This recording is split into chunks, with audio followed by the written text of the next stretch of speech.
Whenever I'm introducing myself to a new person and they ask me what I do, I always ask them if they're familiar with the concept of a YouTube analysis video. And if I find out that that's a type of video that they're a fan of, I will usually then tell them that I basically created the concept of the YouTube analysis video. And there was a period in my career where I could say that and people would be like, yeah, that seems right. But as the years have gone on, it seems to leave people more and more incredulous, and it becomes a harder and harder story to tell because it's not that I'm the most famous person for using the phrase necessarily, as that I'm like the first person famously using the phrase. And even then, I think that it spread so quickly. It's just such an obvious descriptor that it's not really attributed to me. It's not like it's necessarily my idea that such a thing exists, just that I pushed for it really hard and now it's here. So I just want to take credit for being the one who made it a popular thing, like to identify and to do. So I'm going to explain what I mean. When it comes to internet criticism, there's kind of a big three in my mind of the most influential creators from the early 2000s, the early days of internet video. First, you had the angry video game nerd.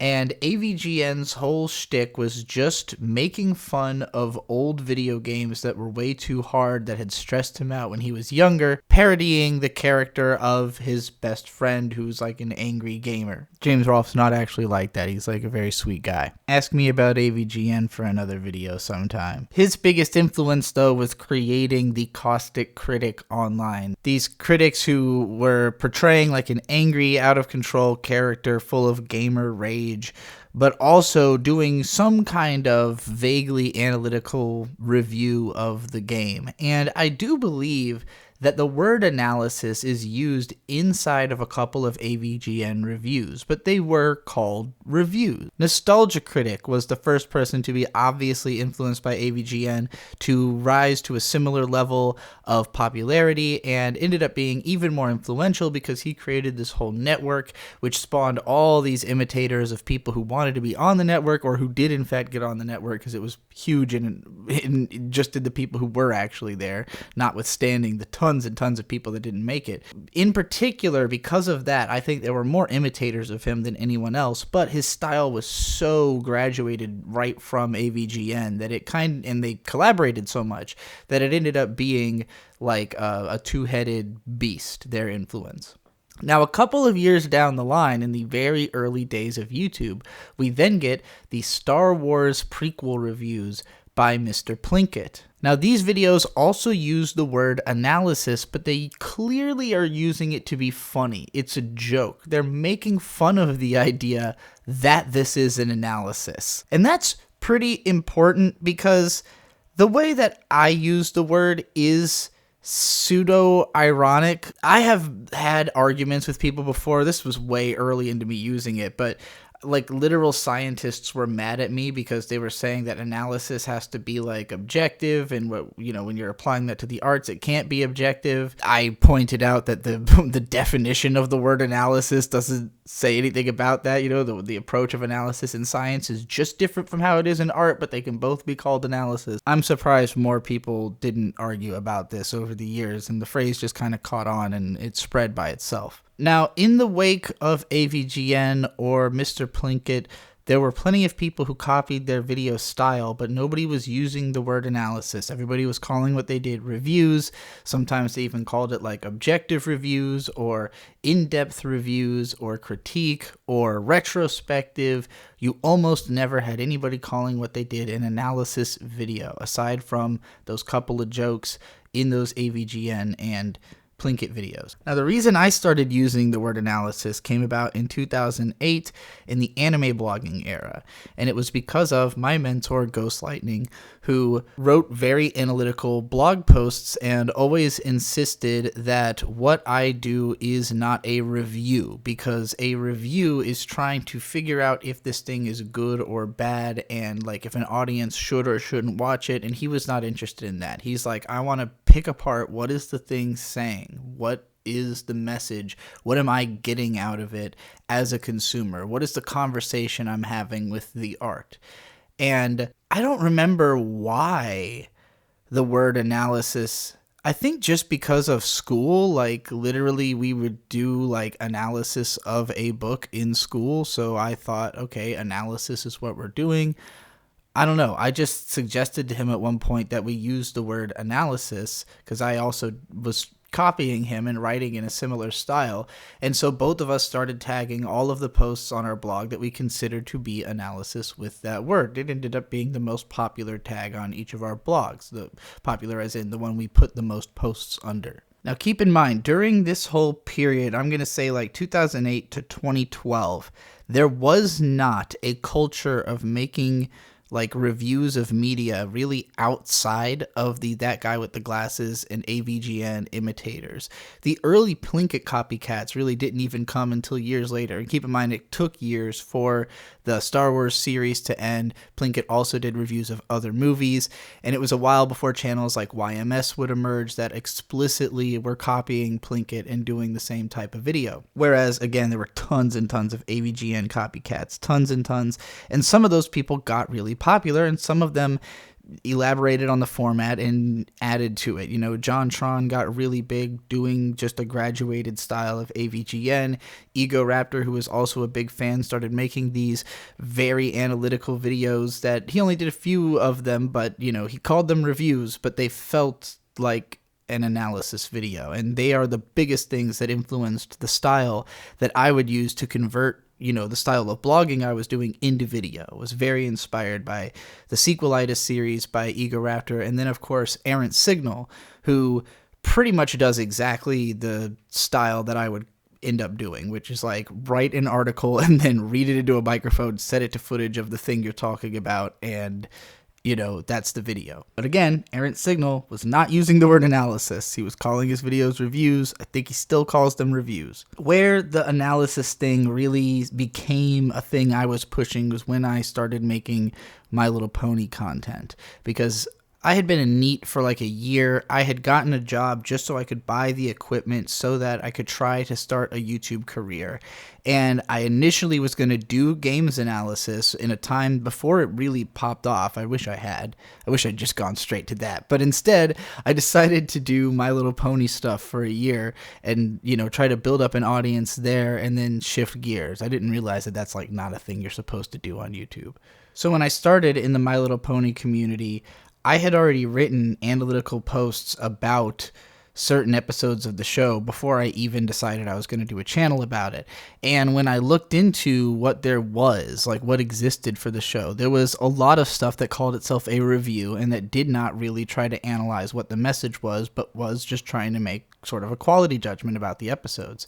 So I called my videos Thoroughly Analyzing Name of Episode. So, you know, Thoroughly Analyzing Too Many Pinkie Pies was the first one I did. This isn't on YouTube anymore, sadly, because of copyright problems. My first, 10 videos are gone. But the blog posts are still up on the My Sword is Unbelievably Dull blog. And all of these videos had just started as blog posts, and then I converted them into video using footage from the show. Now, the way that I got eyeballs on these videos is that I was posting them to the r/MyLittlePony subreddit. Eventually, Sethisto discovered them, who ran the biggest My Little Pony blog that was pretty much the promotional tool of all Brony media. As long as you could get onto this website, it was possible for you to become popular in the My Little Pony world. So Sethisto started posting my stuff in the late night roundup posts because he didn't really know where to post them otherwise, because all of their content was sorted into specific categories. And so I proposed, what if you created a category called analysis videos? And I could gather together stuff that's similar to mine. You know, there had already been some people influenced by my stuff, or people who were doing review type stuff and got more analytical after my videos came out. And, people like Tom Oliver, who was working directly with me in collaboration to try to make analysis videos a thing. Now, if you want to know just how seriously hard I was pushing this, I recommend you search for a give and take video called Analysis, Analysis, Analysis. What she was doing at the time was putting together compilations of like any time a word is said either in the show or in like certain fan base videos.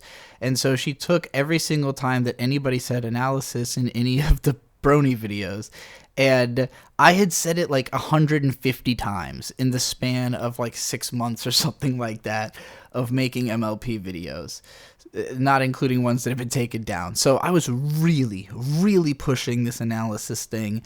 And again, once I had created the analysis category, which I ended up running for that site, as soon as that category existed, there suddenly were dozens of people making analysis videos because it was a new avenue to try to approach getting Brony famous, which people were all, everybody wanted to be Brony famous in that community. So it ends up being that I'm kind of like in charge of this thing, but I had no desire to like lead it. And, oh God, I don't want to, there's too many young people trying to do it and being really bad at it. And I was like, y'all, we do not need hundreds of analysis channels for My Little Pony. Like, we at best need like 3 different perspectives on this, But I ended up making my friends through, other people who were doing that kind of content at the time, and made a whole lot of different content with those people and went to a whole lot of different conventions based around all this, and basically became the poster child of this idea of analysis. I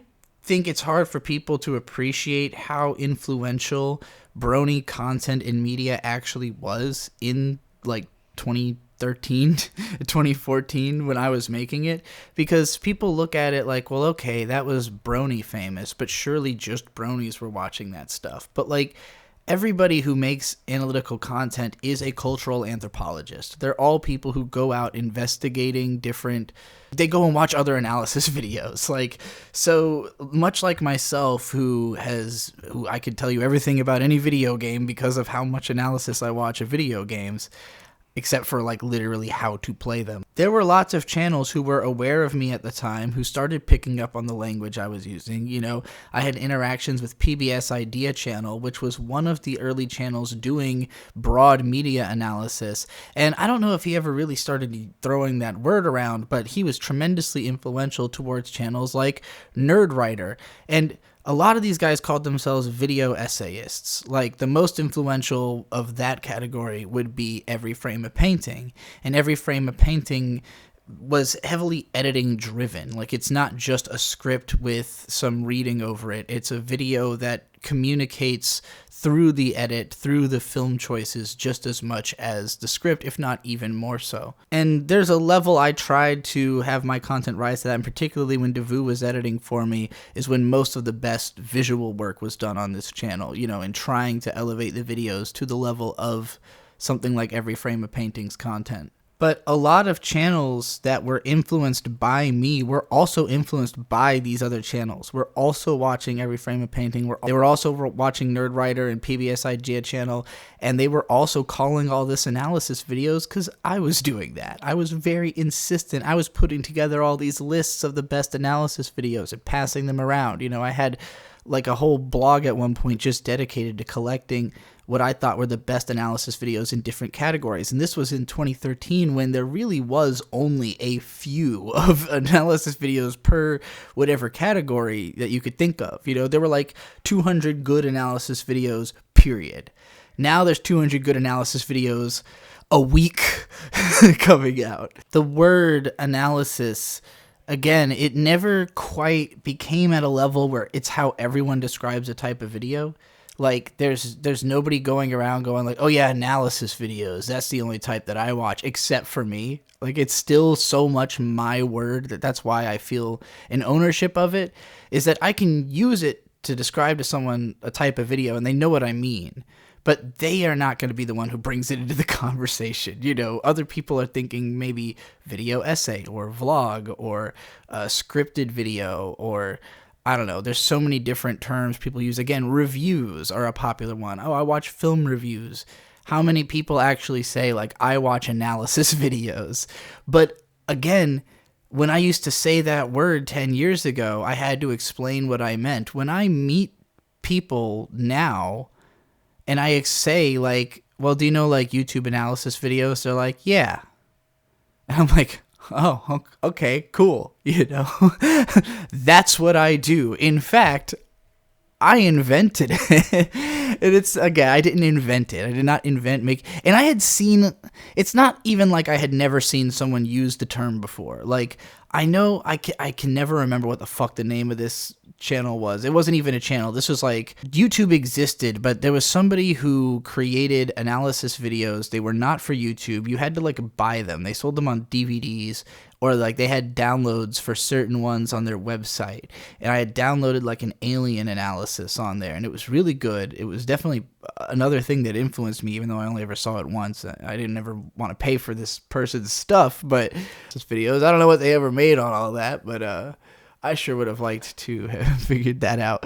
But nonetheless, that was the only time I'd ever seen someone like explicitly call what they did an analysis video, and they were not popular, and I've never seen their work since like YouTube era has begun. If anybody knows what I'm talking about or could find that, please let me know. The Company Man has long been one of my favorite video essayists, one of my favorite journalists on YouTube, and he started calling his fan base, his core fans, the analysts.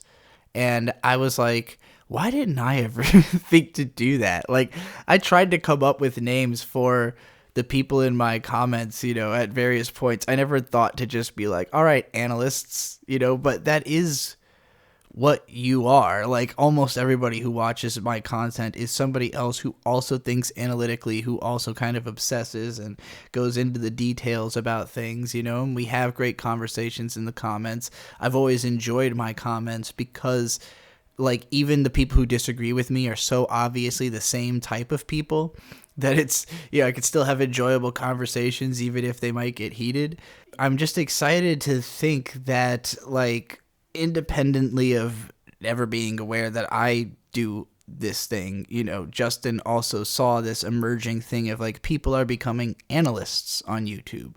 If anybody's a master of purveying cultural perspective, it's that guy. I think if I had to say where we crossed the threshold into analysis videos becoming mainstream, I do have to credit Joseph Anderson. Even though I don't particularly like his approach or videos, I heavily, you know, I put in my top 25 videos of the year, a video just criticizing his style, basically called The Death of Games Criticism. But what he did was to really normalize the super long form analytical video by just doing them faster. For a long time, I just thought that it wasn't something people wanted a lot of. Like, in the early days of YouTube, it was almost like we had rules about how long a video could be that we thought would hold someone's attention. And if it was going to be like longer than 10 minutes, it had to be infinitely rewatchable. It had to be something that they'd be coming back to for months, because the expectation was that the only way they'd actually watch something that long